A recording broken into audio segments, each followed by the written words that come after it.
देखिए, इस महान सदन की अपनी एक मर्यादा है और इस महान सदन में सभी जो सदस्यगण हैं वो सभी माननीय सदस्यगण अपनी अपनी बात अपने अपने इलाके की और इस महान प्रदेश की बात रखते हैं। इस बार जो सबसे बड़ा मुद्दा हरियाणा प्रदेश का अगर मैं मानूं तो था कानून व्यवस्था। और आपने पहले ही दिन देखा कि विपक्ष ने काम रोको प्रस्ताव को ला करके सरकार से कानून व्यवस्था पे चर्चा चाहिए, लेकिन चर्चा भी कराई गई और उस चर्चा में काफ़ी पॉइंट्स ऐसे थे जिसे मुझे लगता है कि शायद हरियाणा प्रदेश की जनता नहीं सुनना चाहती थी। हरियाणा प्रदेश की जनता ये नहीं सुनना चाहती कि 10 साल पहले क्या हुआ, 15 साल पहले क्या हुआ, 5 साल पहले क्या हुआ। भूतकाल का सहारा कमज़ोर लोग लेते हैं। हरियाणा सरकार से आज हरियाणा की जनता ये उम्मीद में बैठी थी कि मुख्यमंत्री ये बताएं कि इस समय जो हरियाणा एक क्राइम सिटी बन चुका है, आज जो हरियाणा अपराधियों के लिए सबसे सुरक्षित जगह बन चुका है, उसको कंट्रोल करने के लिए मुख्यमंत्री जी क्या कर रहे हैं। आज हरियाणा प्रदेश में मैं भूतकाल की बात नहीं करूंगा, मैं केवल 2025 की बात करूंगा। इन 7 महीनों में लगभग 550 हत्याएं हुई। मुख्यमंत्री जी के पास कोई जवाब नहीं था क्योंकि वो तो 2008 की बताने में व्यस्त थे। 800 के लगभग बलात्कार की घटनाएं हरियाणा प्रदेश में इन 7 महीनों में हुई। सरकार इसकी रोकथाम के लिए क्या करेगी, ये कोई जवाब नहीं दिया गया। आपको हैरानी बताता हूं, इन 7 महीनों में आए दिन 50 के लगभग अपहरण के केसेस हुए और उन अपहरण में जिनमें महिलाएं, बच्चे और आम आदमी शामिल हैं, उसमें आपको एक आंकड़ा बताता हूं।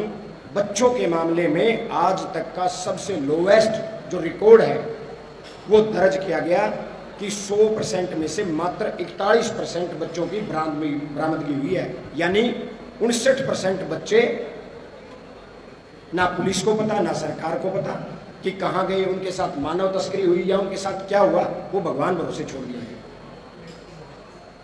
आपको हैरानी बताऊंगा, जिस प्रदेश से बेटी बचाओ बेटी पढ़ाओ का नारा दिया गया, उस बेटी बचाओ बेटी पढ़ाओ के नारे के इस प्रदेश में अगर महिलाओं के खिलाफ जितने मुकदमे दर्ज हुए, अगर मैं बात करूं कन्विक्शन रेट की मैं बात करूं तो मात्र 13.2% है। यानी 90% के लगभग महिलाओं के जितने केसेस दर्ज हुए हैं वो आज तक पेंडिंग पड़े हैं। और आपने पिछले दिनों देखा, मैंने प्रेस के माध्यम से ही मैंने सवाल प्रशासन से और सरकार से किए थे कि एक हरियाणा प्रदेश की एक बेटी को, मनीषा की हत्या को आत्महत्या में तब्दील कर दिया गया। तो कानून व्यवस्था एक बहुत बड़ा मुद्दा है। ये हरियाणा प्रदेश की सरकार युवाओं को वो अवसर नहीं दे पाई। अपराध कब होगा? जब रोजगार नहीं होगा। नशा कब होगा? जब रोजगार नहीं होगा। आज हरियाणा प्रदेश की सरकार युवाओं को रोजगार नहीं दे पाई। जो पढ़े लिखे नौजवान हैं वो विदेश में जा रहे हैं और जो बच गए वो नशे के दलदल में फंसते जा रहे हैं। इससे बड़ी हैरानी, इससे बड़ी शर्मनाक बात क्या होगी? आज अपराधियों में खोप नाम की चीज इसलिए नहीं बची। एक क्राइम करते हैं और होड़ लग जाती है गैंग्स में। इन गैंग्स में होड़ लग जाती है जिम्मेवारी लेने की। मैं ये नहीं कह रहा पहले अपराध नहीं होते थे, पहले अपराध थे, लेकिन ना तो इतने बड़े स्तर पे अपराध थे और ना इतना दुर्बल सरकार, ना प्रशासन पहले था कि गैंग्स एक दूसरी गैंग्स में होड़ लग जाती है जिम्मेवारी लेने की। ये कत्ल मैंने किया, ये हत्या मैंने की है, ये फिरौती मैंने मांगी। चुने हुए प्रतिनिधियों को धमकी दी जाती है। आईएनएलडी के राष्ट्रीय अध्यक्ष को धमकी दे दी गई। आईएनएलडी के स्टेट प्रेसिडेंट की हत्या कर दी गई। ये जो हालात बने हैं, ये हालात इन 7 महीनों में बने हैं। और मुख्यमंत्री जी से हरियाणा प्रदेश की जनता ये नहीं पूछ रही, विपक्ष ने ये नहीं पूछा था कि 5 साल पहले क्या हुआ, 10 साल पहले क्या हुआ। हरियाणा प्रदेश की जनता और विपक्ष केवल एक जवाब चाहता था कि क्या हरियाणा सरकार ने पुलिस को इतना मजबूत कर दिया। आज आप देखेंगे तो अपराधियों के पास विदेशी हथियार आ गए हैं। क्या पुलिस के पास है? क्या हमारी पुलिस को इतनी छूट मिली हुई है कि जो भी अपराधी अपराध कर रहा है उसको पुलिस तुरंत सजा दिलाने का काम करे?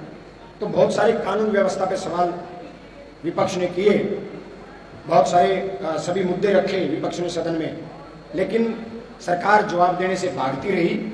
सरकार की तरफ से जो आंकड़े रखे गए वो सच्चाई से परे थे और खुद मुख्यमंत्री जी पिछली सरकारों के अपराधों को गिनाते नजर आए। ये मुख्यमंत्री जी नहीं बता पाए कि इस अपराध को वो किस तरीके से कम करें।